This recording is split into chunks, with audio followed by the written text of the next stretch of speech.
이슈일께 이어서 병원 응급실 얘기 좀 해보겠습니다. 즉각적인 치료가 필요한 환자를 위한 응급실, 1분 1초가 다급한 공간인데 응급실에서 일하는 의료진, 다양한 폭력에 무방비로 노출이 돼 있습니다. 나흘 전에 전북 익산의 한 응급실 상황인데 환자가 의사의 얼굴을 팔꿈치로 후려치고 머리채를 움켜잡습니다. 그것도 모자라서 발길질까지 해대고 있죠. 이 폭행 영상 SNS를 타고 퍼지면서 파장이 커지고 있습니다. 응급실 폭력 문제 짚어보겠습니다. 먼저 충격적인 사건 현장부터 함께 보시겠습니다. 지난 1일 밤 9시 반쯤 전북 익산의 한 병원 응급실입니다. 자리에 앉은 의사 옆에서 환자 46살 A씨가 대화를 나누다가 갑자기 팔과 주먹을 휘두릅니다. 팔꿈치에 얼굴을 맞은 의사는 바닥으로 나동그라지고 A씨는 이내 의사의 머리채를 잡습니다. 청원 경찰이 와서 말려보지만 A씨는 아랑곳 없이 발길질을 해댑니다. 욕하지 마세요. 심한 욕설과 함께 의자를 걷어차기도 합니다.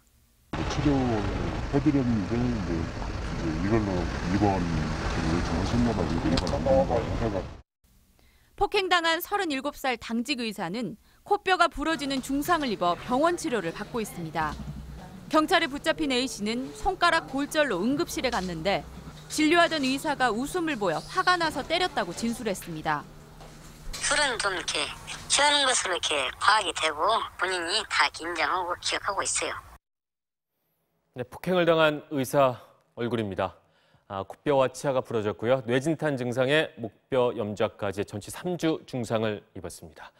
끔찍한 폭력을 저지른 이유 정말 어처구니가 없었습니다. 손가락 골절을 당한 술 취한 환자가 병원을 찾았고요. 의사는 다음 날 외래 진료를 받아라 이렇게 권유를 합니다. 그랬더니 환자가 입원을 원한다. 남자는 한 입으로 두 말 안 한다면서 목소리를 높였습니다. 황당했던 의사 소리 없이 조금 웃었다고 합니다. 그랬더니 환자가 너 왜 웃냐? 내가 코미디언이냐? 시비를 걸었고 의사는 술 마시고 시비 걸지 마세요 이렇게 대응을 했습니다. 그 후에 무차별 폭행이 시작이 된 겁니다. 이 환자 마지막까지 의사에게 협박을 했다고 합니다. 감옥에서 나오면 가만두지 않겠다 이렇게까지 말을 한 겁니다. 폭행 동영상이 공개가 되면서 파문 일파만파 커지고 있습니다. 대한의사협회 기자회견 열어서요. 환자에 대한 강력한 처벌을 촉구를 했고요.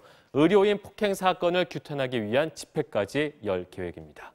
대한응급의학회도 공공의료안전망에 대한 도전, 응급 환자의 안전을 위협하는 중대한 범법 행위라면서 성명을 내놨습니다.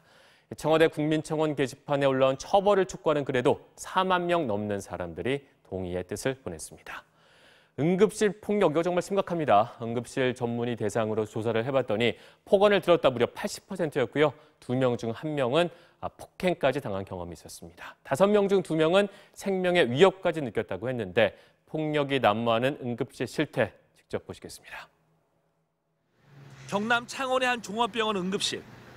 술에 취한 남성이 원무과 직원과 실랑이를 벌입니다. 의료진이 말려보지만 난동은 계속됩니다. 분이 안 풀렸는지 이번엔 직원의 뺨을 때리기 시작합니다. 출동한 경찰관에겐 신발까지 벗어 던지다가 가까스로 제지당합니다. 서울의 한 대학병원 응급실. 병상에 누워있는 환자 곁으로 간호사가 다가가 몇 마디 나눕니다. 그런데 남성 환자가 갑자기 간호사에게 주먹을 휘두릅니다. 또 다른 병원에서는 환자의 보호자가 흥분해 응급실 안전요원을 때리기 시작합니다. 오히려 다친 환자가 다가와 말릴 정도. 결국 경찰이 도착한 뒤에야 소동은 마무리됐습니다. 가뜩이나 정신없이 돌아가는 응급실은 이런 크고 작은 실랑이 때문에 매일 밤 전쟁터가 됩니다. 물건을 집어 던지시거나 또 그 물건을 맞거나 주먹과 발을 휘두르는 거에 이제 의료진이 맞거나 하는. 이렇게 막무가내인 환자 막으려고 응급의료법을 개정을 했습니다. 응급실에서 의료인을 폭행을 하면 5년 이하 징역 또는 5천만 원 이하의 벌금에 처하도록 한 건데 실제 처벌은 대부분 미온적입니다. 이번 익산병원 사건의 환자 역시 불구속 상태에서 수사 중인데 의사협회 대변인의 말 들어보겠습니다.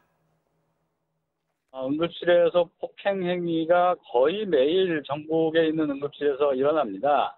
응급 환자 중에서 한 80~90% 정도는 좀 경질환이지만 10% 미만은 아주 중한 환자들이 오시거든요. 그중에서도 아주 생명이 위독한 경우가 생길 수가 있는데 이런 폭행으로 진료 공백이 생기면 그 환자의 생명까지도 문제가 되기 때문에 응급실에서의 이런 폭행 행위는 국민 건강을 위해서 꼭 근절이 돼야 된다고 생각합니다. 환자 치료를 위해서 혼신의 힘을 다하는 공간이 바로 응급실입니다. 응급실 난동은 곧바로 타인의 생명에 대한 위협이 될 수 있는 건데 의료진에 대한 폭력 용납돼서는 안 될 겁니다. 미국은요, 대부분의 주에서 응급실에 무장경찰 상주하게 돼 있고요. 소란을 피우게 되면 즉시 체포를 하게 됩니다. 응급실 폭력, 우리 역시 공동체 이름으로 엄하게 대처해야겠습니다. 지금까지 이슈 읽기였습니다.